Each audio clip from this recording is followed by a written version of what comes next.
planned meeting of the president with parents of the Chibok schoolgirls has been aborted. President Goodluck Jonathan had yesterday promised visiting Pakistani child rights campaigner teenager Malala that he would meet the parents of the girls. But the meeting was allegedly frustrated by members of the Bring Back Our Girls group campaigning for the release of the schoolgirls. Briefing State House correspondents, the Senior Special Assistant on Public Affairs to the President, Dr. Dunyo Kukwe, said that the President has directed that a fresh letter be written to the Chibok parents to enable them meet next week. It was scheduled for 4 p.m. today. It was at the instance of the request that was made by Malala, on the President, and the President graciously agreed within 24 hours to meet with them, and he actually gave an appointment for 4 p.m. Unfortunately, the Bring Back Our Girls leadership prevailed on the parents and the girls and stopped them from coming.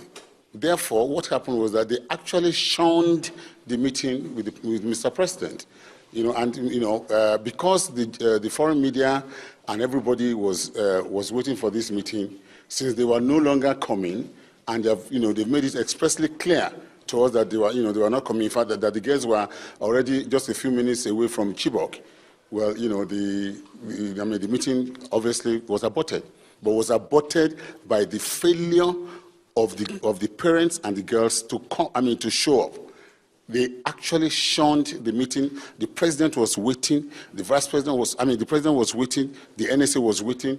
Top government officials were waiting to receive them and for private consultation with Mr. President as promised. It was the leadership of the Bring Back Our Girls that brought them to Abuja. So that gave them some leverage. They invited them to Abuja. They brought them to Abuja. So they more or less, I'm sure they accommodated them.